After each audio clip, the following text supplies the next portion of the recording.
সময় ব্যয় করে আজকের এই ইসলামিক কনফারেন্সে এসেছেন, আপনাদের আমি শুকরিয়া জানাই।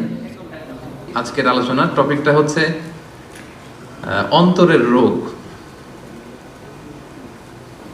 আমরাদুল কুলুব। আত্মার কিছু রোগ আছে, আমরাদুল কুলুবি ওয়া ইলাজুহা, অন্তরের রোগ এবং এই রোগের চিকিৎসা। ভেরি সিম্পল, আই রিপিট, অন্তরের রোগ এবং এই রোগের চিকিৎসা। আমরা চিকিৎসা করি, আমরা এক ধরনের ডাক্তার, তবে আমরা ওই যে অস্ত্রোপচার করি না, অপারেশন করি না, আমরা হচ্ছে আধ্যাত্মিক ডাক্তার। আপনার হার্ট, আপনার আত্মা বা হৃদয় যাতে আধ্যাত্মিক ভাবে স্পিরিচুয়ালি যাতে ড্যামেজ না হয়, এইটার প্রেসক্রিপশন আমরা দিতে পারি। সো এই জন্য আজকের আমাদের আলোচনার টপিক হচ্ছে আত্মার রোগ বা অন্তরের রোগ এবং এই অন্তরের রোগ থেকে বাঁচার উপায়। তো অন্তরকে আরবিতে বলে কলব, ইংরেজিতে বলে হার্ট। আরবিতে কি বলে? কলব। আর ইংরেজিতে কি বলে? হার্ট। তো আমি এখানে হার্ট ডিজিজ বলতে স্পিরিচুয়াল হার্ট ডিজিজ বোঝাচ্ছি, স্পিরিচুয়ালি যেটা ড্যামেজ করে দেয়। ফিজিক্যালি যে হার্ট ডিজিজ, ওইটার চিকিৎসা আবার আমি জানি না। ওইটার জন্য আপনার ওই কার্ডিওলজিস্ট দেখাইতে হবে। আপনার হার্ট অ্যাটাক করলে, হার্ট ফেইলিওর করলে এনজিওগ্রাম, এনজিওপ্লাস্টি করতে হয়, ওই চিকিৎসা নিতে হবে, ওইটা না। আমরা আজকে আলোচনা করব আধ্যাত্মিকভাবে যাতে আপনার হার্ট ড্যামেজ না হয়, আপনার আত্মাটা যাতে কলুষিত না হয়। আজকে আমরা ওই রোগ নিয়ে কথা বলবো যে রোগগুলো আপনার আত্মাকে কলুষিত করে, আপনার স্পিরিচুয়ালিটিকে ডাউন করে দেয়। এই রোগগুলো আগে আইডেন্টিফাই করব, এরপরে এই রোগের চিকিৎসা কি, কি করলে আপনার আত্মাটা পরিশুদ্ধ থাকবে, পরিচ্ছন্ন থাকবে, একটা পিওর অ্যান্ড ক্লিন হার্টের, একটা কলবে সালিমের, একটা সাদা মনের মানুষ আপনি হতে পারবেন, পরিচ্ছন্ন আত্মার অধিকারী আপনি হতে পারবেন। এটার প্রেসক্রিপশনটা সর্বশেষে দিব। তো আমি কি নিয়ে কথা বলবো, এই বিষয়টা ক্লিয়ার না? আউটলাইনটা ক্লিয়ার না সবার কাছে? আচ্ছা, আমি শুরুতেই সূরাতুশ শুআরার একটা আয়াত তেলাওয়াত করেছি, যেখানে আল্লাহ তাআলা বলছেন ইয়াউমা লা ইয়ানফাউ মালু ওয়ালা বানুন, সেদিন আপনার সম্পদ, আপনার সন্তান কোনো কাজে আসবে না। সেদিন বলতে কিয়ামতের দিন, কিয়ামতের সে কঠিন সময়ে আপনার সন্তান আপনার কোনো উপকার করবে না, আপনার সম্পদ আপনারে বাঁচাতে পারবে না। তবে ইল্লা মান আতাল্লাহ বিকলবিন সালিম, সেদিন যে কলবে সালিম নিয়ে আল্লাহর সামনে দাঁড়াতে পারবে সেই বেঁচে যাবে। সুবহানাল্লাহ। কলবে সালিম, এই কথাটা আমরা প্রায় শুনি না? আমরা বলি ভাই এই লোকটা কিন্তু কলবে সালিমের অধিকারী, মানে পরিচ্ছন্ন হৃদয়ের অধিকারী, পরিচ্ছন্ন মনের অধিকারী, ক্লিন হার্ট, পিওর হার্ট, সাদা মনের মানুষ। তো সাদা মনের মানুষ যদি হতে পারেন, একটা পরিচ্ছন্ন আত্মা বা হৃদয়, একটা পরিশুদ্ধ অন্তর নিয়ে যদি আপনি আল্লাহর সামনে দাঁড়াতে পারেন, তাহলেই আপনার মুক্তি নিশ্চিত হবে। আপনার সম্পদ, আপনার সন্তান, আপনার দাপট, আপনার ক্ষমতা, এগুলো কোনো কিছুই in the day of judgement আপনাকে বাঁচাতে পারবে না। এর কারণ হচ্ছে আল্লাহর হাবিব সাল্লাল্লাহু আলাইহি ওয়াসাল্লাম খুব চমৎকার ভাবে বলেছেন যে ইন্নাল্লাহা লা ইয়ানজুরু ইলা সুওয়ারিকুম ওয়া আমওয়ালিকুম, কিয়ামতের দিন আল্লাহ তাআলা তোমাদের চেহারা দেখবেন না, কে কত সুন্দর, সাদা না কালো, উঁচু না লম্বা, বিউটিফুল না আগলি, এটা দেখবেন না। ওয়া আমওয়ালিকুম, কার কত সম্পদ ছিল, এটাও দেখবেন না। ওয়ালাকি ইয়ানজুর ইলা কুলুবিকুম ওয়া আমালিকুম, বরং আল্লাহ তাআলা তোমাদের এই কলবটা দেখবেন। সেদিন আল্লাহ তাআলা কি দেখবেন? কলবটা দেখবেন, আপনার হৃদয়টা দেখবেন, এটা কলবে সালিম কিনা। ইল্লা মান আতাল্লাহ বিকলবিন সালিম, সেদিন আল্লাহর কাছে কলবে সালিম নিয়ে, পরিশুদ্ধ অন্তর নিয়ে, পরিচ্ছন্ন হৃদয় নিয়ে যে দাঁড়াতে পারবে, শুধু তার জন্যই নাজাত মিলে যাবে। তাহলে কিয়ামতের দিন আল্লাহ মানুষের চেহারা দেখেন না, সম্পদ দেখেন না, দেখেন কি? কলব, হৃদয়। কি দেখেন? হৃদয় দেখবেন। আরেকটা জিনিস দেখবেন, ওয়া আমালিকুম, আমল দেখবেন, তার হৃদয়টা কেমন, তার আমলটা কেমন ছিল। এবং আল্লাহর হাবিব সাল্লাল্লাহু আলাইহি ওয়াসাল্লাম বলেছেন যে আলা ওয়া ইন্না ফিল জাসাদি মুদগাহ ইযা সালাহাত সালাহাল জাসাদু কুল্লু ওয়া ইযা ফাসাদাত ফাসাদাল জাসাদু কুল্লু আলা ওয়া হিয়াল কলব। রাসূল সাল্লাল্লাহু আলাইহি ওয়াসাল্লাম বলেছেন নিশ্চয়ই তোমাদের দেহের মধ্যে একটা গোশতের টুকরা আছে, এ পিস অফ ফ্ল্যাশ। ইযা সালাহাত সালাহাল জাসাদু কুল্লু, এই গোশতের টুকরাটা যদি ভালো হয়ে যায়, পুরো দেহটা ভালো হয়ে যায়। আর এই গোশতের টুকরাটা যদি ড্যামেজ হয়ে যায় বা করাপ্ট হয়ে যায়, পুরো দেহটা করাপ্ট হয়ে যায়। আল্লাহর হাবিব সাল্লাল্লাহু আলাইহি ওয়াসাল্লাম বললেন যে আলা ওয়াহিয়াল কলব, জেনে রেখো এটা হচ্ছে কলব বা হৃদয়। অবস্থান কোথায়? এই যে বাম স্তন, এই বাম দিকের লেফট ব্রেস্টের 2 আঙ্গুল নিচে এই পাশটাতে আমাদের কলবের অবস্থান। রাসূল সাল্লাল্লাহু আলাইহি ওয়াসাল্লাম বললেন এটা সবচেয়ে দামি অঙ্গ। এটা ভালো তো পুরো দেহ ভালো, এটা খারাপ পুরো দেহ খারাপ। তো এই জন্য এই গুরুত্বপূর্ণ যে অঙ্গটা, এটার পরিচর্যার দরকার আছে না নাই? হ্যাঁ, পরিচর্যার দরকার আছে না? আল্লামা ইবনু তাইমিয়া রাহিমাহুল্লাহ ওনার মাজমুআতুল ফাতাওয়াতে বলেছেন যে আল কলবু ওয়াল মালিক, এই কলবটা এটা হচ্ছে রাজার মতো, ওয়াল আ'দাউ জুনুদু, আর দেহের বাকি অঙ্গ প্রত্যঙ্গগুলো হচ্ছে এর সৈনিক। রাজা যদি ভালো হয়, রাজার সৈনিকও ভালো হবে। রাজা যদি খারাপ হয়, সৈনিকও খারাপ হবে। কলব যদি ভালো হয়, ওই কলবের অধিকারী মানুষটাও ভালো হবে। কলব যদি খারাপ হয়, ওই মানুষটাও খারাপ হবে। তাহলে আলোচনার এই পর্যায়ে আমরা বুঝতে পারলাম যে দেহের সবচাইতে দামি অঙ্গ কিন্তু আমার এই হার্ট, আমার হৃদয়। এইটারে নষ্ট হইতে দেয়া যাবে না, কি বলেন? এটারে কলুষিত হতে দেয়া যাবে না। এটার পরিচর্যা করতে হবে, এটা টেক কেয়ার করতে হবে। টেক কেয়ার করে, পরিচর্যা করে এটাকে একটা পরিচ্ছন্ন পরিশুদ্ধ কলবে রূপান্তর করতে হবে। তো এটা যদি না হয়, তাহলে হৃদয়টা নষ্ট হয়ে যাবে, এটা রোগাক্রান্ত হয়ে যাবে, এবং এটা সবসময় পাপের দিকে ধাবিত হতে চাইবে। যার কল্প নষ্ট হয়ে গিয়েছে, হৃদয় নষ্ট হয়ে গিয়েছে, এর কাছে ভালো জিনিস ভালো লাগে না। অনেক লোক দেখবেন যে সে জানে এটা সত্য, তারপরে মানতে পারে না। আছে না নাই? এর কারণ হচ্ছে ওর কলব মরে গেছে, ওর হৃদয়টা কলুষিত হয়েছে। এই হৃদয় যখন মরে যায়, পচে যায়, ভালোটা ভালো লাগে না। সবসময় কেমন যেন সে বক্রতার অনুগামী হয়। সে কখনো নামাজ পড়লে মজা পায় না, সে নামাজ শেষে তাসবিহ পড়লে মজা পায় না, তার মধ্যে কোনো স্থিরতা কাজ করে না, প্রশান্তি কাজ করে না। ও ইবাদতে মজা পায় না, আল্লাহর আনুগত্যে মজা পায় না, কোনো কিছুতে সে মজা পায় না। কারণ কোনটা নষ্ট? সবাই বলেন তো কোনটা নষ্ট? কলব নষ্ট। এজন্য আল্লাহ তাআলা বলেছেন লাহুম কুলুবুল লা ইয়াফকাহুনা বিহা, অনেকের কলব আছে কিন্তু এটা দিয়ে এরা বুঝে না, হৃদয়ঙ্গম করে না, অনুধাবন করে না। কলব আছে কিন্তু এটা মরে গিয়েছে, এটা নষ্ট হয়ে গিয়েছে। এজন্য এটাকে পিউরিফাই করতে হবে। এটা এত দামি অঙ্গ, এত গুরুত্বপূর্ণ অঙ্গ যে রাসূলুল্লাহ সাল্লাল্লাহু আলাইহি ওয়াসাল্লামের জীবনী ঘাটলে আমরা দেখতে পাই যে রাসূল সাল্লাল্লাহু আলাইহি ওয়াসাল্লামকে কিন্তু জীবনে কয়েকবার সিনা চাক করানো হয়েছিল। নাম শুনছেন না?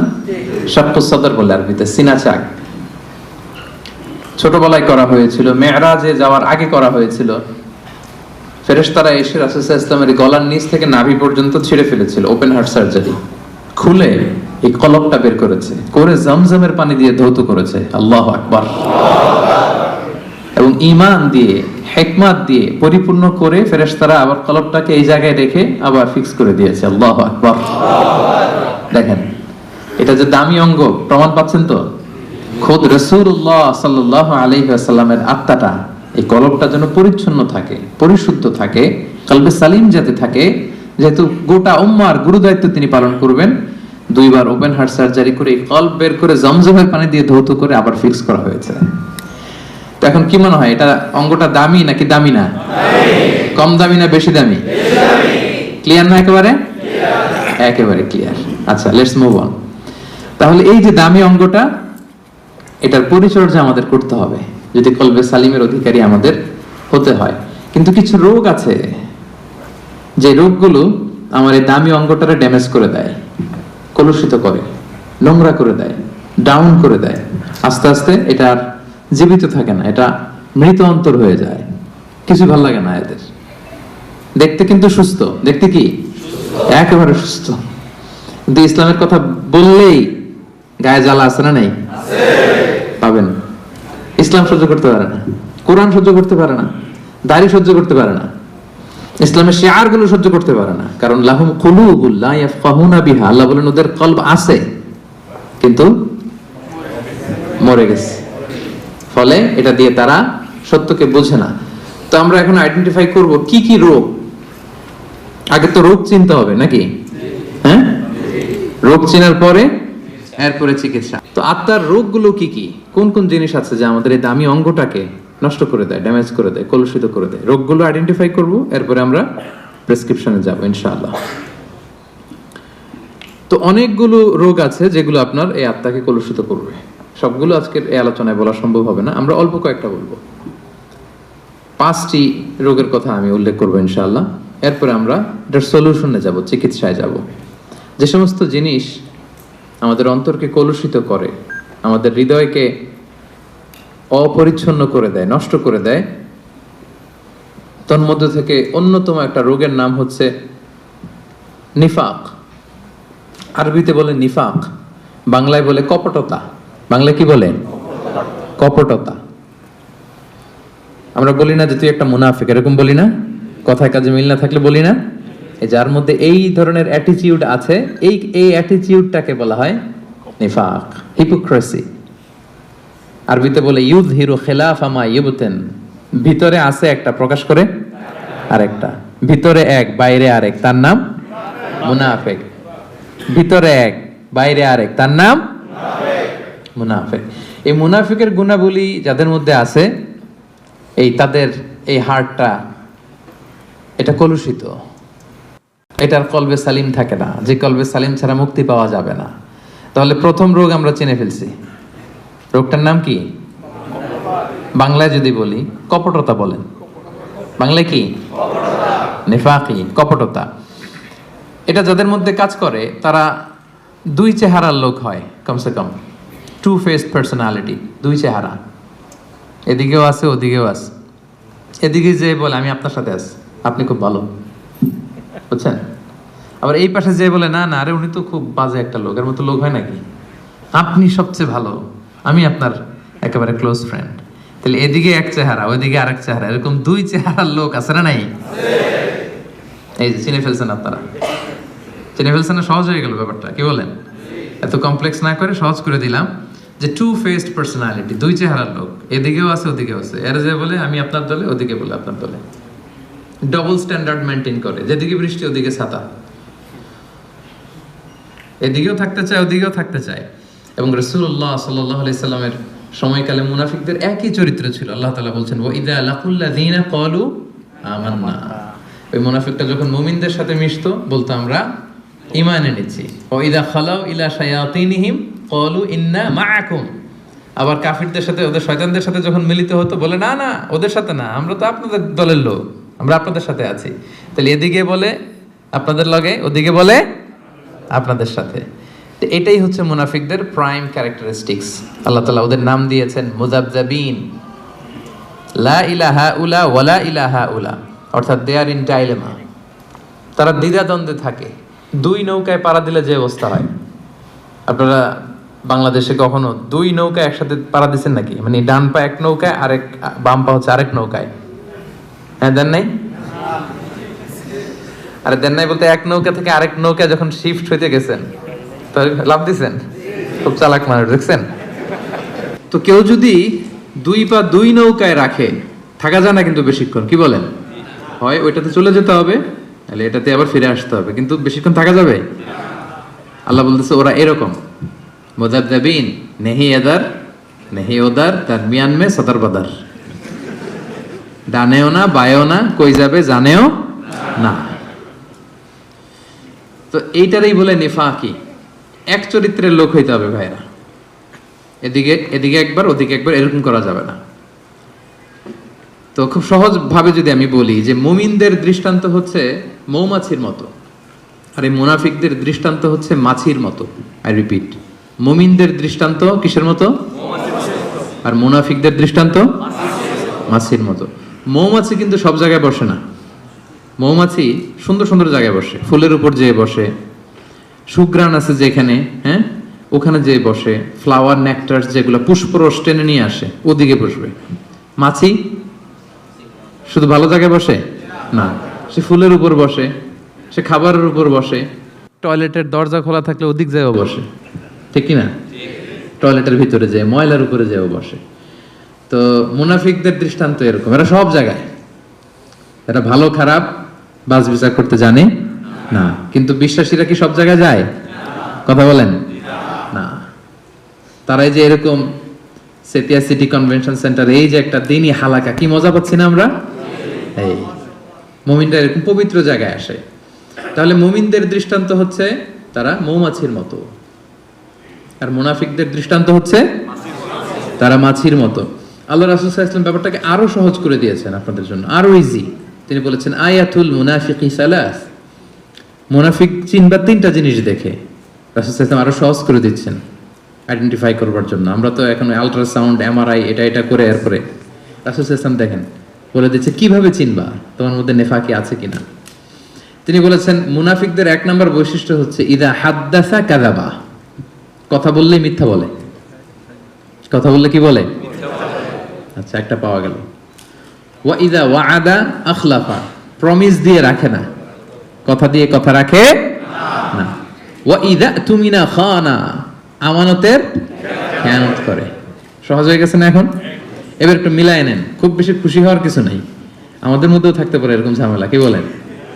মানে অনেকে খুব হাসিতে খুশিতে গদগদ না, সব সময় আলোচনাগুলো নিজের সাথে মিলাইতে হবে যে আমি মাঝে মাঝে মিথ্যা বলে ফেলি কিনা, আমি মাঝে মাঝে প্রমিস দিয়ে ব্রেক করি কিনা, আমি আবার আমানতের খেয়ানত করে ফেললাম কিনা। এরকম ভয় থাকার দরকার আছে না নাই? হ্যাঁ, নিজের সাথে মিলাইতে হবে, নিজেকে বারবার জাজমেন্ট করতে হবে, নিজের সাথে নিজের বোঝাপড়া করতে হবে। তাহলে এখন আরো সহজ হয়ে গেল আইডেন্টিফাই করা। কথা বললে মিথ্যা বলে, কথা দিয়ে রাখে না, আমানতের কি করে? খেয়ানত করে। তো এই গুণগুলো যদি কারোর মধ্যে থাকে, আল্লাহ পাক বললেন ফি কুলুবিহিম মারাদ, ক্লিয়ার, একেবারে স্পষ্ট যে এদের অন্তরে রোগ ধরেছে, এদের অন্তরে রোগ বাসা বেঁধেছে। আপনার অন্তর রোগ আক্রান্ত, এই বিষয়গুলো যদি থাকে, মিথ্যা বলা, কথা দিয়ে কথা না রাখা, আমানতের খেয়ানত করা, যদি দেখেন যে আমাদের মধ্যে এগুলো আছে, বুঝবেন যে আস্তে আস্তে কিন্তু ড্যামেজ করে ফেলতেছে এই দামি অঙ্গটাকে, ড্যামেজ হয়ে যাচ্ছে। এবং এই মুনাফিকদের অবস্থান হবে জাহান্নামে একেবারে অতল গহ্বরে। ইন্নাল মুনাফিকিনা ফি দারকিল আসফালি মিনান নার ওয়া লান তাজিদ লাহু নাসীরা, তারা জাহান্নামের একেবারে অতল গহ্বরে থাকবে, তলদেশে থাকবে, এদেরকে বাঁচানোর সেদিন কেউ থাকবে না। তাহলে এক নম্বর রোগ আজকে আমরা এই কনভেনশন থেকে চিনে গেলাম, যেটা আমার আত্মারে নষ্ট করে দেয়। রোগটার নাম কি? মুনাফিকি, নিফাক। নিফাক বাংলায় কপটতা। বাংলায় একটু বলেন, বাংলায় কি? কপটতা। তাহলে ইজি হয়ে গেছে না? চিনছেন না সবাই? এটা যেন আমাদের হৃদয়ে বাসা বাঁধতে না পারে, ট্রাই করতে হবে, তাহলে কিন্তু অন্তর ড্যামেজ হয়ে যাবে। তাহলে এক নম্বর রোগ চিনলাম। দুই নম্বর রোগের দিকে চলে যাই। দুই নম্বর রোগের নাম হচ্ছে, দুই নম্বরে গেছি কিন্তু আমি কিন্তু শেষের দিকে জিজ্ঞেস করব যে বলেন কয়টা, কি কি মনে থাকবে তো? দুই নম্বর রোগের নাম হচ্ছে আল খিবের। আল খিবের বাংলায় বলে অহংকার। বাংলায় কি বলে? ইংরেজিতে বলে অ্যারোগ্যান্স, আর বাংলায় বলে অহংকার। আলহামদুলিল্লাহ আমাদের এখানে কারো এটা নাই। হ্যাঁ, দেখছেন, আমি বাঁচাই দিতে চাই আর এরা বলে, এরা আরো ভেজালে জড়ায় যাচ্ছে, আছে। আল কিবের অহংকার, ইংরেজিতে অ্যারোগেন্স বলে, অথবা ইগো। অনেকে দেখবেন ইগোর চোটে কথাই বলতে পারে না। আমি কোন হনুরে বলেন এরকম?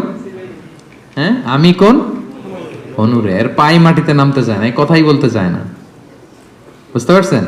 রাসূল সাল্লাল্লাহু আলাইহি ওয়াসাল্লাম এটার সংজ্ঞা দেখেন। রাসূল সাল্লাল্লাহু আলাইহি ওয়াসাল্লাম আইডেন্টিফাই করা আমাদের জন্য এত সহজ করে দিয়েছেন যে অহংকার কাকে বলে, কিবির কাকে বলে। রাসূল সাল্লাল্লাহু আলাইহি ওয়াসাল্লাম বলেছেন আল কিবিরু বাতারুল হাক্কি ওয়া গামতুন নাস।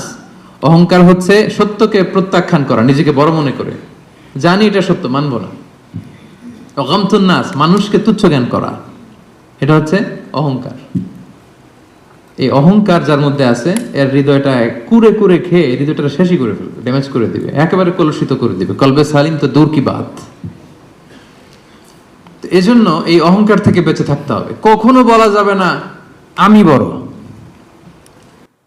কি বলা যাবে না? এটা বলা যাবে? তো বললেন যে আমি বলছি এজন্য, মানে এটা বলা যাবে না, এজন্য আমরা বলছি, তাই না? যে এই জিনিসটা বলা যাবে না, আমি বড়, এটা বলা যাবে না। না, আমি বড় না।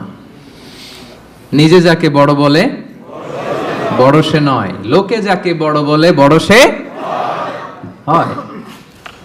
দেখেন বিষ্ণু ইসলাম কত বড় ফিলোসোফার, উনি নিজে দোয়ার মধ্যে এটা বলতেন, আল্লাহুম্মা জাআলনি সাবুরা ওয়া জাআলনি শাকুরা ওয়া জাআলনি ফি আইনি সাগীরা ওয়া ফি আয়ুনিন নাসি কাবীরা। আল্লাহ আমাকে ধৈর্যশীল বানান, আল্লাহ আমাকে শুকরগুজার বানান, আল্লাহ আমার চোখে আমারে ছোট বানান, আল্লাহ মানুষের চোখে আপনি আমারে বড় বানান। সুবহানাল্লাহ। এজন্য মানুষের চোখে যদি বড় হইতে চান, বড় যদি হতে চাও, ছোট হও তবে। কি সুন্দর কথা আমরা ছোটবেলা শিখছি, অহংকার পতনের। দেখছেন এই যে খনার বচনগুলো, এগুলো কিন্তু এমনি এমনি না, অসাধারণ শিক্ষা কিন্তু আমাদেরকে দেয়া হয়েছে সে আদিকাল থেকে, আমরা মানি না আমরা। তাহলে 2 নাম্বার রোগ আমরা আরো সহজে চিনে যাচ্ছি, যে নিজেকে বড় বলে কখনো বলা যাবে না, নেভার। আমি বড় এটা বলছেন তো মরছেন, আমি বড় এটা বলা যাবে। আমি বড় এটা সর্বপ্রথম বলছিল হচ্ছে ইবলিস। কে বলছিল? ইবলিস। আল্লাহ বললেন সেজদা দাও, কি বললেন? সব ফেরেশতাদের বললেন সেজদা দাও, সবাই সেজদায় লুটিয়ে পড়লো। সেজদা দেয় নাই একজন, কে? ইবলিস। কেন দেয় নাই? আল্লাহ বললেন সেজদা দিলি না কেন? কয় আমি বড়। কি বলে? আমরা বলতে পারবো না এই কারণে, কারণ এটা বলছিল কে? ইবলিস। ওই ইবলিসের দল যে করবে, ইবলিসের ফলোয়ার যারা হতে চায়, তার অনুসারী যারা হতে চায়, এরা বলে আমি বড়, ঠিক কি না? আর নবীদের অনুসারী যারা, এরা বলে ফি আইনি সাগীরা ও ফি আয়ুনিন নাসি কাবীরা। আল্লাহ আমার চোখে আমার ছোট বানান, আল্লাহ মানুষের চোখে আমার বড় বানান। আল্লাহ বললেন কি রে, সেজদা দিলি না কেন? সেজদা দিলি না কেন? তো ইবলিস বলতে আরম্ভ করলো আনা খায়রুম মিনহু।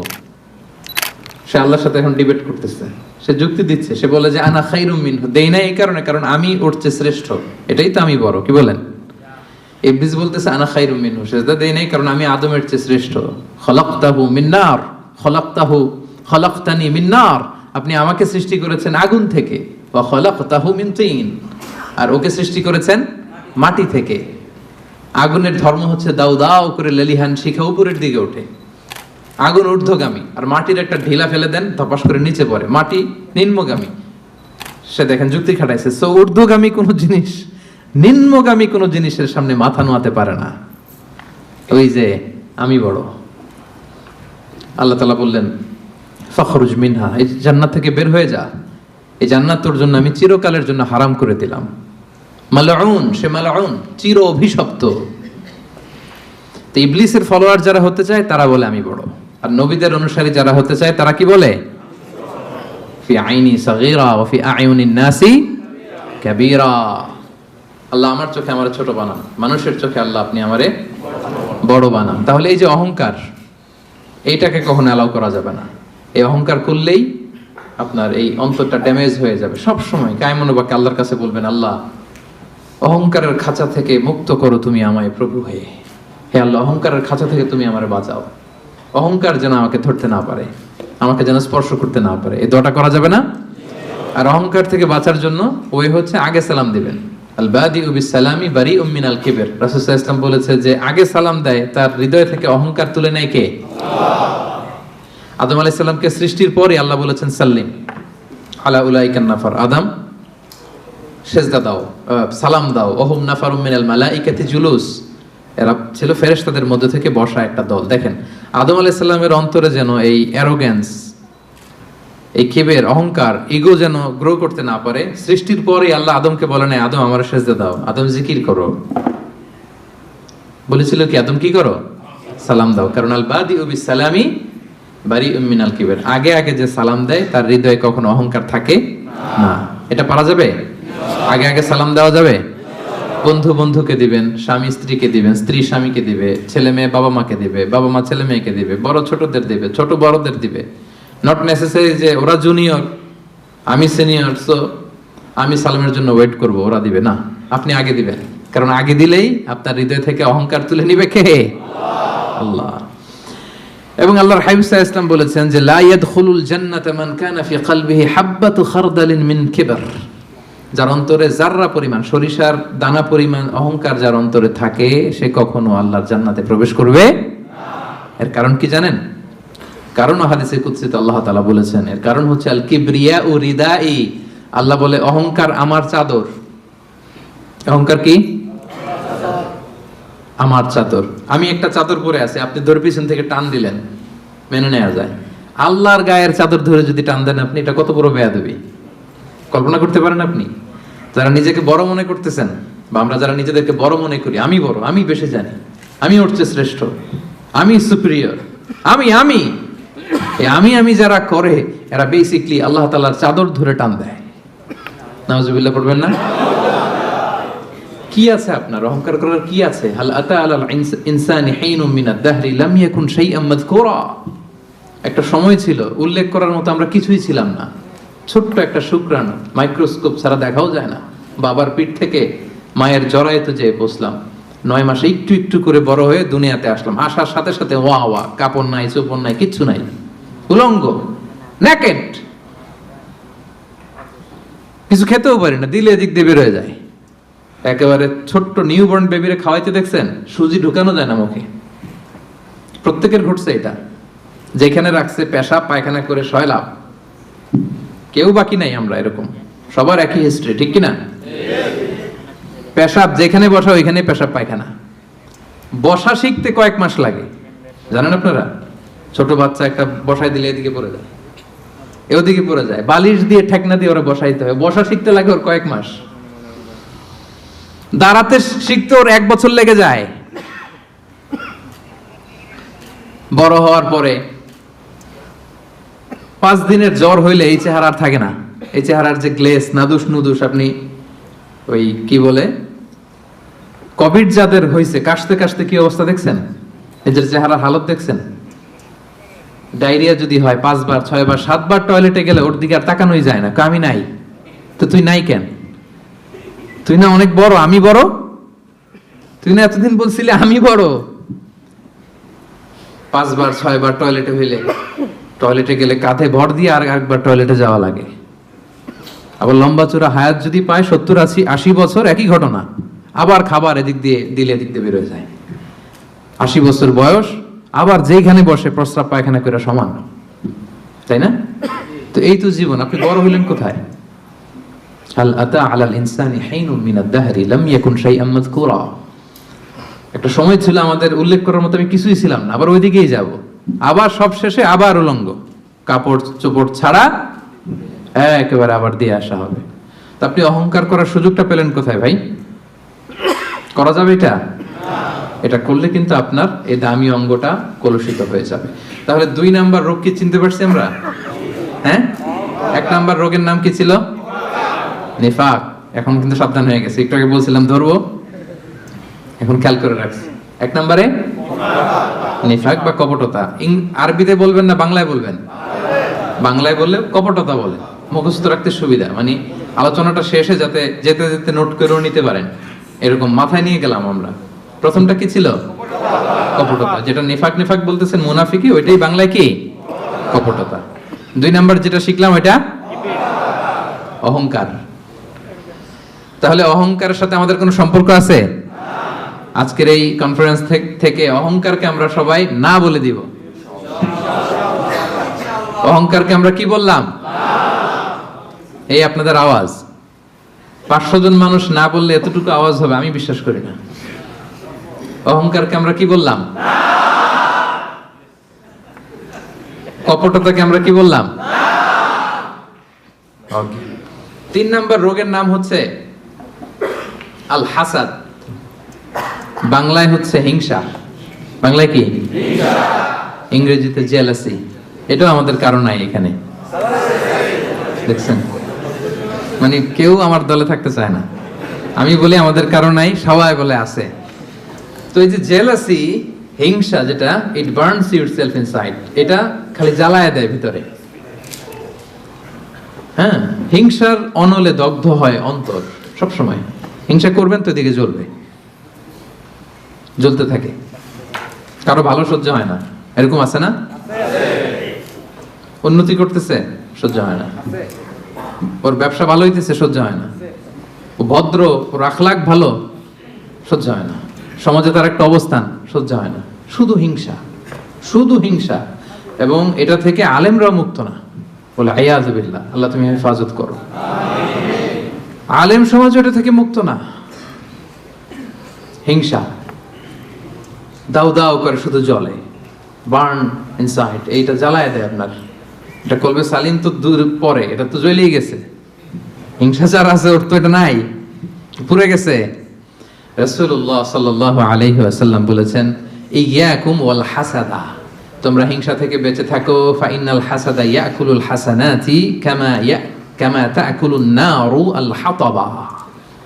হিংসা নেক আমলকে জ্বালিয়ে দেয়, যেমনি ভাবি আপনার এই আগুন কাঠকে জ্বালিয়ে দেয়। হিংসা আপনার নেক কাজকে, নেক আমলকে তেমনি জ্বালিয়ে দেয় যেমনি আগুন লাকড়ি জ্বালিয়ে দেয়, কাঠ জ্বালিয়ে দেয়। এবং রাসূলুল্লাহ সাল্লাল্লাহু আলাইহি সাল্লাম বলেছেন, ওয়ালা তাবাগাদু ওয়ালা তাহাসাদু, হে আমার উম্মতরা, একে অপরকে হিংসা করো না, হিংসা করো না। হিংসা কিন্তু বড্ড মারাত্মক। হিংসার চোখ, হিংসার চাহনি, এটা বড্ড ভয়ঙ্কর। এবং কোরআন আমাদেরকে শিখিয়েছে যে আমরা যেন সবসময় হিংসুকের এই হিংসুটে চক্ষু থেকে আল্লাহর কাছে পানা চাই। আমরা কিন্তু সূরা ফালাকে পড়ি যে অমিন শাররি হাসিদিন ইযা হাসাদ, এর অর্থ জানেন যে আল্লাহ হিংসুকের হিংসা থেকে তুমি আমাদেরকে বাঁচাও। কিন্তু দুঃখজনক হলেও সত্য, আমরা আমাদের জীবনের একটা লম্বা সময় হিংসা করতে করতে পার করে দিই। কি করতে করতে? হিংসা। আল্লাহর দেয়া আমাদের জন্য সবচাইতে বড় নিয়ামত হচ্ছে সময়। সবচেয়ে বড় নিয়ামত কি? এই দামি সময়টা অন্যের পিছনে হিংসা করতে করতেই আমরা পার করে দিই। এবার একটা লজিক্যাল কথা বলি, খেয়াল করে শুনবেন, কান দুটো খরগোশের কানের মতো খাড়া করে আমার দিকে শুনেন। হিংসা করলে লাভ না লস? কি লাভ আমাদের হিংসা করলে? কি লাভ? লেটস সে আমাদের আজকের প্রথম আলোচক আমাদের নাহিদ হাসান ভাই খুব ভালো আলোচনা করে, খুব ভালো পয়সার মালিক, খালি উন্নতি, খালি সফলতা। এখন আমি যদি ওনারে হিংসা করি, ওনার এই সফলতা কমবে? পজিশন উত্তর দিয়েন, কমবে? তো নাহিদ হাসান ভাই শুধু উন্নতি করে, আমি যদি হিংসা করি নাহিদ ভাইয়ের উন্নতি তো থেমে যাবে সাথে সাথেই। হ্যাঁ, থামবে না? থামবে না। আচ্ছা, আমি যদি নাহিদ ভাইয়ের হিংসা করি, আমার তো অনেক উন্নতি হয়ে যাবে, তাই না? তাহলে দেখেন, যদি হিংসা করলে, যারে হিংসা করি ওর যদি লস হইতো, করলাম হিংসা, কি বলেন? দেখাই দিলাম ওরে, তাই না? আমি হিংসা করলে যদি নাহিদ ভাইয়ের একটু ডাউন হইতো, লস হইতো, তাইলে না হিংসা করতাম, কারণ আমি হিংসা করলেই খালি ডাউন। আজকে একটু বেশি করে হিংসা করছি, কালকে পড়ে গেছে, আর খোঁজ খবর নাই, ব্যবসায় লস, যেদিকে যায় ওদিকেই সমস্যা। তো এইটা হয় না। আবার আমি যদি হিংসা করি, আমি অনেক আগায় যাচ্ছি, এটাও হয় না, তো লাভটা কি? একটা লাভ আছে, এদিকে জলে খালি, এদিকে কি খালি জলে, এই একটা লাভ আছে। আসলে যদি হিংসা করলে ওনার লস হইতো, নামাইতে পারতাম, যেহেতু পছন্দ করি না, হিংসা করতাম সারা দিন রাত, 24 ঘন্টা, 24/7, কি বলেন? আবার হিংসা করলে আমার শুধু ডেভেলপ হচ্ছে, সারা দিন রাত হিংসা, কি বলেন? এরও নামাইতে পারি না, আমিও উঠতে পারি না, মাঝখান দিয়ে খালি জলে। তো এই হিংসা করে লাভ আছে? লাভ যেটা আছে ওটা শুনেন, অন্যের সফলতা এনজয় করেন, অন্যের সফলতাকে এনজয় করার মানসিকতা অর্জন করুন, তার জন্য দোয়া করেন, দোয়া করলে লাভ আছে। কি লাভ? নাহিদ ভাই সফল, আমি বললাম আল্লাহ আমার ভাই নাহিদ ভাইকে তুমি, আল্লাহ তুমি আরো সফল বানাও। ফেরেশতারা বলে ওয়ালাকা বিমিসলিন, মানে তুমি যে দোয়াটা করছো এই দোয়াটা তোমার জন্য আল্লাহ আগে কবুল করে নিক। মানে নাহিদ ভাইয়ের জন্য আমি যেই দোয়া করলাম, এটা নাহিদ ভাইয়ের জন্য কবুল হওয়ার আগে ফেরেশতাদের দোয়া আমার জন্য এটা কবুল হয়ে গেছে। সুবহানাল্লাহ, এত আস্তে লাভ হয়েছে না অনেক? আপনার ভাইয়ের শুধু সফলতা, আল্লাহ আমার ভাইয়ের আরো সফল বানাও, ও A+ পাইছে, আল্লাহ ওরে আরো মেধা দাও, আল্লাহ তুমি আরো বরকত দাও। এই যা বললাম, ফেরেশতারা বলে ওয়ালাকা বিমিসলিন, আল্লাহ এ তার ভাইয়ের জন্য যে দোয়াটা করলো, এই দোয়াটা আগে, ভালো দোয়াটা তার জন্য তুমি কবুল করে নাও। লাভ না লস? সবাই বলেন। তাহলে কি করবেন? দোয়া করবেন। হিংসা করব আজকে থেকে আমরা? করবেন? অন্যের সফলতাকে আমরা এনজয় করব, দোয়া করব। আর একটা কাজ করতে পারেন, তার মতো হওয়ার চেষ্টা করতে পারেন। নাহিদ ভাইয়ের মতো হওয়ার ট্রাই করব, কম্পিট করব, ওনার সাথে প্রতিযোগিতা করব। ভালো কাজে প্রতিযোগিতা, এটা জায়েজ।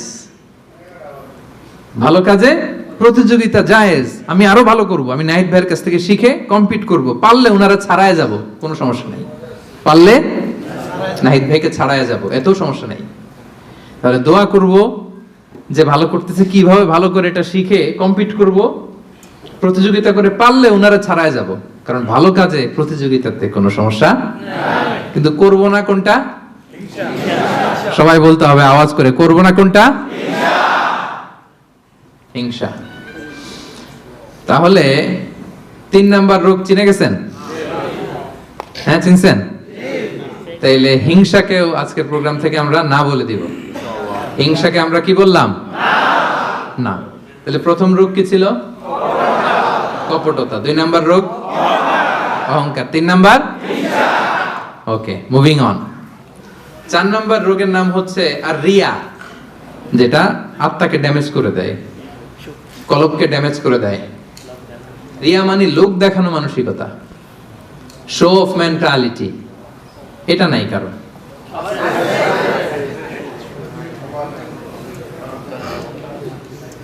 এটাও আছে। তো এই যে শো অফ মেন্টালিটি, প্রিয় ভাইরা, সম্মানিত ভাইরা, খেয়াল করে শুনেন, আর বেশি সময় নেবেন, অল্প কয়েক মিনিট। সব সময় এদিকে তাকায় থাকেন, তাহলে বুঝতে পারবেন, রিসিভ করতে পারবেন। এই শো অফ করার মেন্টালিটি, এটা বড্ড ভয়ঙ্কর। লৌকিকতা, লোক দেখানো মানসিকতা, এবং সোশ্যাল মিডিয়ার কারণে এই ব্যাপারটা আরো ভয়ঙ্কর হয়ে গিয়েছে। নানা কারণে ভালো কাজগুলো শেয়ার করতে হয়, বিভিন্ন ইভেন্ট শেয়ার করতে হয়, কিন্তু জায়গাটা বড্ড পিচ্ছিল। যদি আল্লাহকে দেখাতে না চেয়ে মানুষকে দেখাতে চাওয়া হয়, ওইটা আল্লাহ কবুল করে না। এটা ভয়ঙ্কর। সুনানে ইবনু মাজার হাদিস, সাহাবারা দাজ্জালকে নিয়ে ভয় পাচ্ছিলেন, দাজ্জালের আলোচনা করতেছিলেন। রাসূল সাল্লাল্লাহু আলাইহি ওয়াসাল্লাম আসলেন, এসে বললেন, আমি কি তোমাদেরকে দাজ্জালের চাইতে বড় একটা ফিতনার কথা বলবো না? সাহাবারা বললেন, বলা ইয়া রাসূলুল্লাহ, বলেন। আল্লাহ রাসূল সাল্লাল্লাহু আলাইহি ওয়াসাল্লাম বললেন, সেটার নাম হচ্ছে আশিরক আল খাফি, গোপন শিরক, মানে রিয়া, লোক দেখানো মানসিকতাকে রাসূলুল্লাহ সাল্লাল্লাহু আলাইহি ওয়াসাল্লাম বলেছেন গোপন শিরক। কারণ আমরা ভালো কাজ যাই করি, দেখাবো একজনকে, আওয়াজ করে বলতে হবে তিনি কে? আল্লাহ। তা আল্লাহরে দেখাইতে না আছে, আপনি মানুষকে দেখাইলেন, তো আল্লাহর জায়গায় মানুষকে বসাইছেন না? শিরক হয়ে গেছে। তবে এটা শিরকে আকবার না, শিরকে আসগার বা শিরকে খাফি, হাদিসে এসেছে। তো রাসূল সাল্লাল্লাহু আলাইহি ওয়াসাল্লাম বললেন, দাজ্জালের চাইতে ভয়ঙ্কর ফিতনা হচ্ছে শিরকে খাফি। সেটা কেমন? আইয়াকুমার রাজুলু ইউসাল্লি, আল্লাহু আকবার, নামাজে দাঁড়াইছে, ফায়ুযায়্যিনু সালাতাহু, খুব সুন্দরভাবে নামাজ পড়তেছে, লম্বা রুকু, লম্বা সাজদা, লম্বা কিয়াম, এত আস্তে আস্তে নামাজ পড়ে। উদ্দেশ্য কি? ফায়ুযায়্যিনু সালাতাহু লিমা ইয়ারা মিন নাযারি রাজুল, যাতে লোকজনের নজর কাড়া যায়। আসলে নামাজে মুসল্লায় দাঁড়াই কার নজর কাটতে? আল্লাহ। কথা বুঝতেছেন? একজনের নজর কাটতে আমরা দাঁড়াই মুসল্লাতে, তিনি কে? আল্লাহ। ওইটা না, আমারে সবাই একটু বুজুর্গ, লম্বা সময় একটু থাকলাম, লম্বা সময় রুকু করলাম, এটা করতে হবে। কিন্তু ইন্টেনশন যদি হয় যে আমারে সবাই বুজুর্গ বলবে, আমারে সবাই মুসল্লি বলবে, আমারে সবাই মুত্তাকি বলবে, সব শেষ। আল্লাযীনা হুম ইউরাউন, যারা এই লোক দেখানোর জন্য নামাজ পড়ে, রাসূল সাল্লাল্লাহু আলাইহি ওয়াসাল্লাম বলেছেন তাদের ধ্বংস। ফাওয়াইলুল লিল মুসাল্লিন, এই নামাজ আল্লাহর কাছে কবুল হবে না। রাসূল সাল্লাল্লাহু আলাইহি ওয়াসাল্লাম বলেছেন, ইন্না আখওয়াফা মা আখাফা আলাইকুম আশিরকুল আসগার, সবচেয়ে ভয় পাই তোমাদের ব্যাপারে শিরকে আসগার। সেটা কি? আর রিয়া, লোক দেখানো মানসিকতা, বড্ড ভয়ঙ্কর। সম্মানিত ভাইরা, নামাজ পড়ে মুসল্লি বলবে, দান করতেছে এই উদ্দেশ্যে যে আমার দানবীর বলবে, হজে যাচ্ছে যেন আলহাজ বলে, আলহাজ কি বলে? এই আলহাজের ওয়াজ করতে করতে আমি শেষ। মানসিকতাটা এটা, মানে কবে আলহাজ হবো, কবে আমার মাইক থেকে বলবে আলহাজ অমুক। লিখে নেন, এই হজ কবুল হয় নাই, লিখে দিব আমি, কারণ আপনি তো আল্লাহ সন্তোষের জন্য করেন নাই। একটা গল্প শুনেছি এরকম, পুরান ঢাকার এক লোক, ওই হজের ফরজ তাওয়াফটা যেদিন 10 জিলহজ, 4টা চক্কর দিয়ে খুব ক্লান্ত হয়ে গেছে, তো মেয়ে ফোন দিছে, কয় মা একটু পরে কথা কইতেছি, আর মাত্র 3টা দিয়ে মাগার আলহাজ হয়ে যেতেছি, আর মাত্র 3টা বাকি, 3টা দিলে আলহাজ হয়ে যাবো আমি। মানে বলতেছে, মা তুই এখন ফোন দিস না আমারে, একটু অপেক্ষা কর, আর 3টা দিলেই আলহাজ হয়ে গেলাম। তো উনি আলহাজ হয়ে গেছে, 4টা দিয়ে রেস্ট নিয়া বলছে আর একটু পরে ফোন দে, আর 3টা দিলে কি এই যে আলহাজ। আরেকটা গল্প শুনেছি এরকম, হজ করে এসে এলাকার দোকানে বাকি খায়, তো যে বলতেছে এই বাকি খাতাটা বের করতো, টালি খাতাটা বের করছে, তো দোকানদার বেচারা মহা খুশি, ভাবছে মনে হজ করে আসছে, আর এই দেনা পাওনা ঋণ টিন মনে হয় আর রাখতে চায় না। তো সে বলছে কলম নাই তোর দোকানে? কাজ। তো টালি খাতা নিয়ে ওর নাম ধরেন যে সদরুদ্দিন, তো সদরুদ্দিনের আগে বানান করে লিখতেছে আলহাজ। আলহাজ লেখে টালি খাতা দিয়ে আবার চলে গেছে। দোকানদার বেচারা তো বেগু, কি ঘটনা কি? আমি বললাম হস্টেস করে আসছে আর দানা পাওনা ঋণ এইসবগুলো রাখতে চায় না, খালেস মনে হয়ে গেছে। তো ও দোকানে টালি খাতা বের করছে যে ওই জায়গায়ও যে আমার নামটা আছে ওইটা আলখাস থাকতে হবে, লিখে দিলাম, এই হজ কবুল হয় নাকি? আর রিয়া, লোক দেখানো মানসিকতা। এবং রাসূলুল্লাহ সাল্লাল্লাহু আলাইহি সাল্লাম একটা ভয়ঙ্কর হাদিস বলেছেন, এই হাদিসটা যতবার পড়ি থরথর করে আত্মাটা কাঁপে। কিয়ামতের দিন আল্লাহ তাআলা অনেক শহীদকে বলবেন তুমি জাহান্নামে যাও। সে বলবে আল্লাহ আমি জাহান্নামে যাব, আমি তো রক্ত দিয়েছি তোমার জন্য, লিইলাই কালিমাতিল্লাহ, আমার দেহের তাজা রক্ত দিয়ে আমি শহীদ হয়েছি, জানাজা ছাড়া আমার দাফন হয়েছে, আমি তো জান্নাতে যাব। আল্লাহ বলবে না, তুমি শহীদ হয়েছো এই কারণে যে লোকজন তোমাকে বীর বলবে, বীর বাহাদুর। তো দুনিয়াতে তো তোমারে বাহাদুর বলছে, তো তোমারে বিশাল যোদ্ধা ছিল, বাহাদুর ছিল, খেতাব তো তুমি পেয়েছো, আমার কাছে কিচ্ছু নেই, জাহান্নামে যাও, go to the hell fire. অনেক দানশীলকে আল্লাহ বলবে জাহান্নামে যাও। সে বলবে আল্লাহ আমি জাহান্নামে যাব, আমি তো মসজিদ, মাদ্রাসা, এতিমখানা, বৃদ্ধাশ্রম এমন কিছু নাই যে বাকি রাখছি, শত শত মসজিদ আমি করেছি, আমি কেন জাহান্নামে যাব? আল্লাহ বলবে না, তুমি দান করেছিলে এই জন্য যে লোকজন তোমারে দানশীল বলবে, দানবীর বলবে, হাদেম তাই বলবে, ওইটা তো তোমাকে বলা হয়েছে, জাহান্নামে যাও, আমার কাছে কি চাও? Go to the hell fire. সেদিন আল্লাহ তাআলা অনেক আলেমকে ডাকবেন, অনেক দাঈদেরকে ডাকবেন, অনেক দুআত ইলাল্লাহদের তিনি ডাকবেন। Because of Allah, we are because of Allah, we are because of Allah, we are সেদিন অনেক দুআত ইলাল্লাহদেরকে ডেকে আল্লাহ বলবেন যে তুমিও জাহান্নামে যাবে। সে বলবে আল্লাহ কেন? আমি মানুষকে কোরআন শিখিয়েছি, আমি মানুষকে হাদিস শিখিয়েছি, আমার কথা শুনে অনেক নামাজ ধরেছে, আমার কথা শুনে অনেকে দাড়ি রেখেছে, আগে সুদ খেত, আমার কথা শুনে সুদ বন্ধ করেছে, আমার কথা শুনে তো আল্লাহ এরা নামাজি হয়ে গিয়েছে। দ্য এন্টায়ার সোসাইটি সুদ বন্ধ করেছে, নামাজ ধরেছে, তারা ফরজ যাকাত দিত, আল্লাহ আমি কেন জাহান্নামে যাব? আল্লাহ বলবেন তুমি এই দাওয়াতি কাজ করেছো, লোকজন তোমাকে বড় আলেম বলবে, লোকজন তোমাকে বড় সেলিব্রিটি বলবে, লোকজন তোমার নামে তাকবীর দিবে, তোমাকে বড় আলেম বলবে, বড় দাঈ বলবে। এটা তো বলা হতো তোমাকে দুনিয়াতে, আল্লামা বলে ডাকা হতো তোমাকে, বাহরুল উলুম বলা হতো তোমাকে, জ্ঞানের সাগর, অনেক বড় দাঈ, অনেক বড় সেলিব্রিটি তোমাকে বলা হতো এই দুনিয়াতে। তো যা চেয়েছো তা তো পেয়েছো, আমার কাছে কি চাও? আমার কাছে তোমার জন্য কিছু নাই, go to the hell fire, তুমিও জাহান্নামে যাও। আল্লাহ ওইরকম আলেম হওয়া থেকে আমাদেরকে তুমি বাঁচাও, ওইরকম দাঈ হওয়া থেকে তুমি আমাদেরকে বাঁচাও।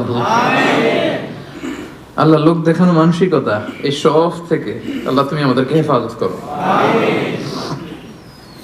তাহলে 4 নম্বর যে রোগ আমরা চিনে ফেলছি না, এটার নাম কি? রিয়া। নামাজ পড়তেছি, মানুষ আমারে বড় মুসল্লি বলে, হজ করে আসছি যেন আমার নামের আগে আলহাজ লাগায়, যাকাত দিচ্ছি, যাকাতের শাড়ি লুঙ্গি, দানবীর শিল্পপতি এটা যেন বলে, জেহাদের ময়দানে গিয়েছি, ইসলামের জন্য মিছিল দিচ্ছি, যাতে মিডিয়াতে আমাকে সবার আগে দেখা যায়। আল্লাহ বলবে go to the hell fire, জাহান্নামে যাও। এগুলো একটাও আমার জন্য করো নাই, তুমি যা চেয়েছিলে দুনিয়াতে তুমি সেটা পেয়েছো, আমার কাছে কি চাও? কিচ্ছু নাই আমার কাছে তোমার জন্য, যাও। আল্লাহ এরকম দানশীল হওয়া থেকে, এরকম আলেম হওয়া থেকে, এরকম বীরত্ব দেখানো থেকে আল্লাহ তুমি আমাদেরকে হেফাজত করো। আল্লাহ রিয়া থেকে আমাদের এই কলবটাকে তুমি মুক্ত করো। আল্লাহ আমরা যা করব কেবলমাত্র শুধুমাত্র তোমার সন্তুষ্টির জন্য, তোমাকে দেখানোর জন্য যেন করতে পারে। আল্লাহ তুমি তৌফিক দান করো। তাহলে 4 নাম্বার রোগটা চিনতে পারছেন প্রিয় ভাইরা? কি নাম এটার? আলহামদুলিল্লাহ, এই তো বুঝে ফেলতেছেন। তাহলে আজকের এই প্রোগ্রাম থেকে আমরা এই রিয়া বা লোক দেখানো মানসিকতা, এটাকে না বলে দিব। কি বলেন? আজকের এই প্রোগ্রাম থেকে আমরা সবাই রিয়াকে কি বললাম? তাহলে প্রথম রোগের নাম ছিল কি ছিল? কপটতা। দ্বিতীয় রোগের নাম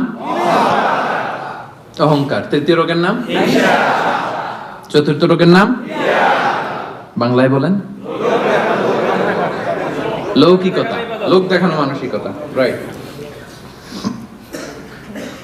সব শেষে হচ্ছে 5 নাম্বার রোগের নাম হচ্ছে সুউদ্দন, মন্দ ধারণা। অন্যের ব্যাপারে মন্দ ধারণা করা, বাজে ধারণা, নেগেটিভ অ্যাজাম্পশন, সবসময় একটা নেগেটিভ চিন্তাধারা। কিছু লোক দেখবেন যে পজিটিভ কিছু খুঁজেই পায় না, আছে না?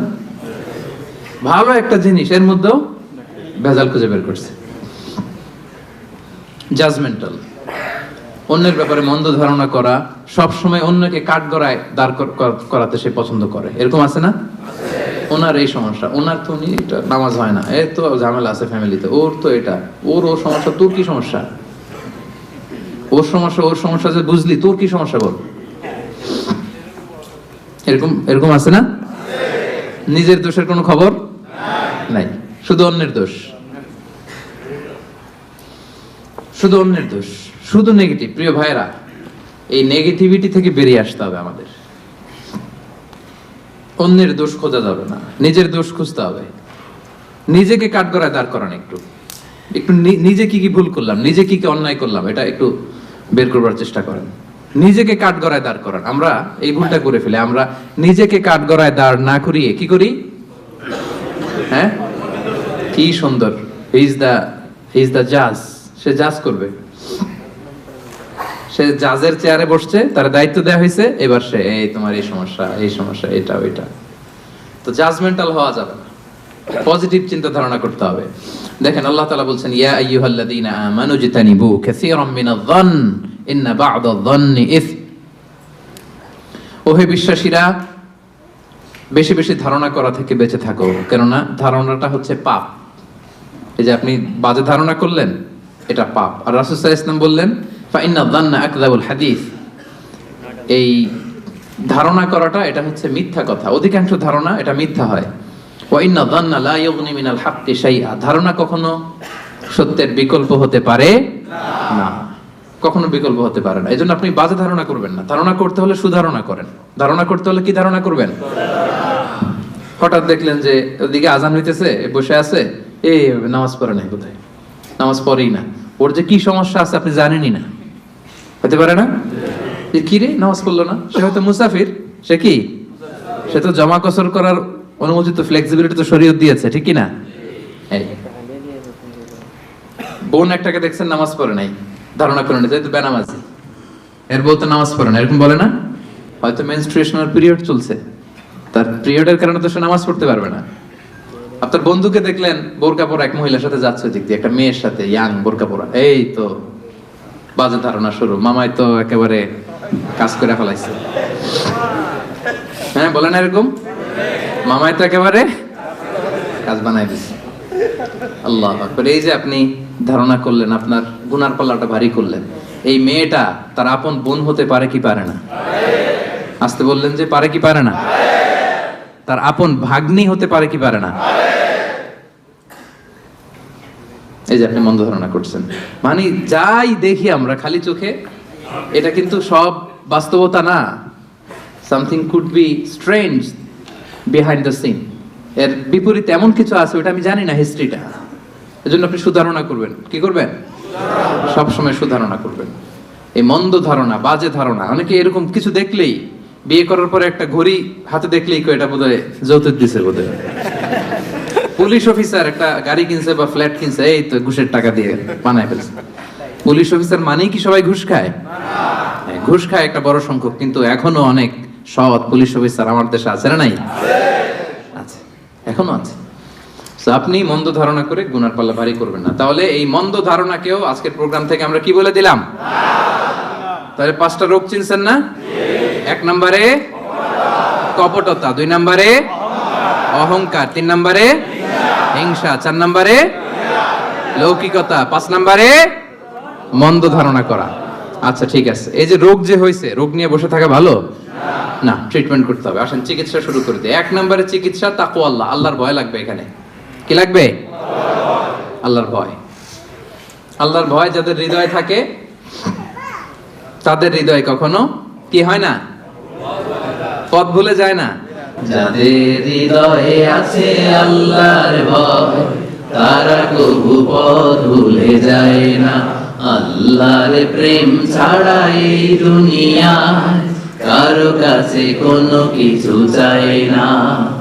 রাতের আধারে যারা সেজদাতে রয়, দু চোখের শ্রুতে নদী যেন বয়। ছলনার হাতছানি যতই আসুক, পেছনে ফিরে সে তাকায় না। সবাই পড়েন, যাদের হৃদয়ে আছে আল্লাহর ভয়, তারা কবু পথ ভুলে যায় না। আল্লাহর প্রেম ছাড়া এই দুনিয়ায় কারো কাছে কোনো কিছু চাই না। আলহামদুলিল্লাহ বলেন। আমরা যেন সেই পথের পথিক হতে পারি। আমরা পড়ি আমিন। তাহলে রোগ নিয়ে বসে থাকা ভালো না, দ্রুত চিকিৎসা করা দরকার। যে এই 5টা রোগ যে বললাম, এটা আপনার কলবকে, হৃদয়কে ড্যামেজ করে দেয়। এই ড্যামেজ থেকে বাঁচবেন। 1 নাম্বার হচ্ছে আল্লাহর ভয়। কারণ রাসূল সাল্লাল্লাহু আলাইহি ওয়াসাল্লাম বলেছেন, আত-তাকওয়া হাহুনা, আত-তাকওয়া হাহুনা, তাকওয়া হাহুনা। তাকওয়া থাকে কোথায়? এই কলবে। তো এই তাকওয়ারে যদি এখানে বসাইতে পারেন, তাহলে এই কলবে কোনোদিন কলুষতা, নোংরামি স্থান পাবে না। আল্লাহর ভয়। কিছু করলেই আল্লাহ ইজ ওয়াচিং মি, আল্লাহ আমাকে দেখছেন, আল্লাহ কিন্তু আমারে দেখে, এই চিন্তাটা থাকতে হবে। আচ্ছা, 1 নম্বর মেডিসিন পাইছেন না? আল্লাহর ভয় সব সময়। কেউ দেখে নাই, একজন দেখছে, তিনি কে? আল্লাহ। কেউ যেটা দেখে না সেটা দেখে কে? আল্লাহ। কেউ যেটা বোঝে না বোঝে কে? আল্লাহ। 1 নম্বর, আল্লাহ কিন্তু সব দেখে। আল্লাহর ভয়টা এখানে স্থান দিলাম। এটা হচ্ছে প্রথম চিকিৎসা। 2 নম্বর চিকিৎসা হচ্ছে যিকরুল্লাহ, আল্লাহর জিকির। আল্লাহর জিকির, সুবহানাল্লাহ, আলহামদুলিল্লাহ, লা ইলাহা ইল্লাল্লাহ, আল্লাহু আকবার। এই 4টা জিকির শ্রেষ্ঠ জিকির। পড়েন আওয়াজ করে, সুবহানাল্লাহ, আলহামদুলিল্লাহ, লা ইলাহা ইল্লাল্লাহ, আল্লাহু আকবার। শ্রেষ্ঠ জিকির। সব কিছুর ফুয়েল দেয়া লাগে, খাবার দেয়া লাগে। এই যে গাড়ি চালায় যারা আসছেন, তেল লাগে না গাড়ির? তেল গাড়ির খাবার। আজকে সকালে আমরা ব্রেকফাস্ট, লাঞ্চ করছি না? এগুলো আমাদের খাবার। তো এই যে হৃদয়টা, কলব, এটার একটা খাবার আছে না নাই? আল্লাহ পাক বলছেন, আলা বিযিকরিল্লাহি তাতমাইন্নুল কুলুব। আল্লাহ তাআলার জিকিরই হচ্ছে এই কলবের খাবার। পড়েন সুবহানাল্লাহ। আল্লাহর জিকির দিয়ে এই কলব প্রশান্ত হয়, আপনার আত্মাটা প্রশান্ত হবে। রাসূল সাল্লাল্লাহু আলাইহি ওয়াসাল্লাম বলেন, আশ-শাইতানু জাসিমুন আলা কলবি ইবনে আদম। শয়তান হাঁটু গেড়ে মানুষের কলবে খামচি মেরে বসে থাকে। ফাইদা যাকারাল্লাহ খানাসা।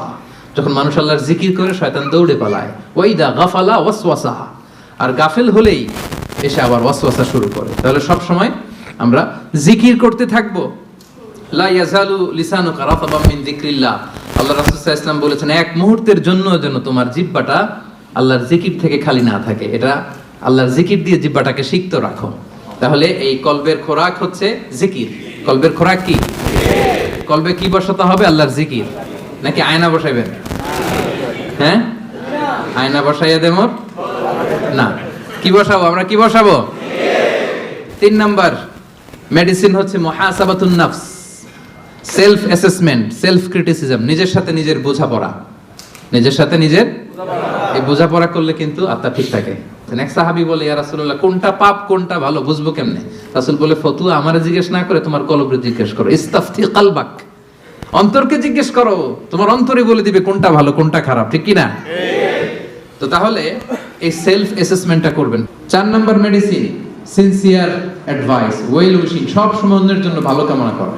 অন্যের জন্য কি কামনা করা? ভালো কামনা করা। শুভ কামনা করলে এই অন্তরে কখনো অহংকার, হিংসা এগুলো থাকবে না। আর দিন ওয়ান নাসিহা, দিন মানে শুভ কামনা। তাহলে আমরা অন্যের জন্য সবসময় শুভ কামনা করব, পারা যাবে? 5 নাম্বার, এতিমের মাথায় হাত বুলিয়ে দিবেন।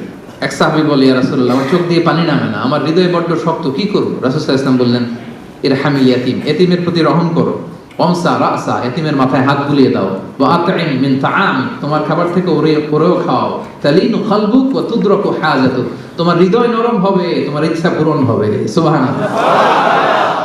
দেখেন, যাদের কলব শক্ত নরম হয় না, এতিমখানায় যাবেন, ওদের সাথে একটু খাবেন, একসাথে লাঞ্চ করলেন, সবাই খাওয়ালেন, লাঞ্চ করলেন, এতিমের মাথায় হাত বুলাই দিলেন, এতিমদের সাথে বসলে খাইলে হৃদয় নরম করে দিবে কে? আল্লাহ। 6 নাম্বার, তওবা ইস্তেগফার করা। প্রতি মুহূর্তেই পড়া আস্তাগফিরুল্লাহ। কি পড়বেন? আস্তাগফিরুল্লাহ। কাল্লা বাল রানা আলা কুলুবিহিম মা কানু ইয়াকসিবুন, মানুষ যখন পাপ করে, রানা আলা কুলুবিহিম, ওর কলবের ভেতরে দাগ পড়ে যায়, মরিচা পড়ে। সুনানে তিরমিজিতে এসেছে যে কানাত নুকতাতুন সাওদা ফিল কলবি, একটা পাপ করছেন, একটা ব্ল্যাক ডট, আরেকটা পাপ, আরেকটা ব্ল্যাক ডট, আরেকটা পাপ, আরেকটা ব্ল্যাক ডট, পড়তে পড়তে পড়তে এই সুন্দর কলবটা কুচকুচে কালো হয়ে যায়। এরপর আর ভালো জিনিস ভালো লাগে না, সত্য মানতে মন চায় না। তো এই পাপ করার পরে যখনই সম্বিত ফিরে পাবেন, যখনই আপনি আল্লাহর কাছে ফিরে আসবেন, আপনি করবেন আস্তাগফিরুল্লাহ। কি করবেন? একবার আস্তাগফিরুল্লাহ, একটা ডট উঠে যাবে, আরেকবার আস্তাগফিরুল্লাহ, একটা ডট উঠে যাবে। করতে করতে পুরো হৃদয়টা পরিচ্ছন্ন হয়ে যাবে। তাহলে ভুল করলে আমরা ফিরে যাব কার কাছে? আল্লাহর কাছে। আর কি পড়বো? আস্তাগফিরুল্লাহ। শেষ কথা বলি, সর্বশেষ মাধ্যম হচ্ছে দোয়া করা। সব কিছুর কারিশমা যেখানে শেষ, দোয়ার কারিশমা ঠিক সেখান থেকে শুরু। একটা দোয়া আছে কোরআনের দোয়া, রব্বানা লা তুজিগ কুলুবানা বা'দা ইদ হাদাইতানা ওয়া হাব লানা মিন লাদুনকা রাহমা ইন্নাকা আনতাল ওয়াহ্হাব। হে আমাদের রব, আমাদেরকে হেদায়েত দেওয়ার পরে আমাদের কলবটারে আল্লাহ আপনি বক্র করে দিয়েন না, বক্রতার অনুগামী আপনি বানিয়েন না। আল্লাহ হেদায়েতের উপরে আমাদেরকে অটল রাখেন। এই দোয়াটা মুখস্থ আছে না?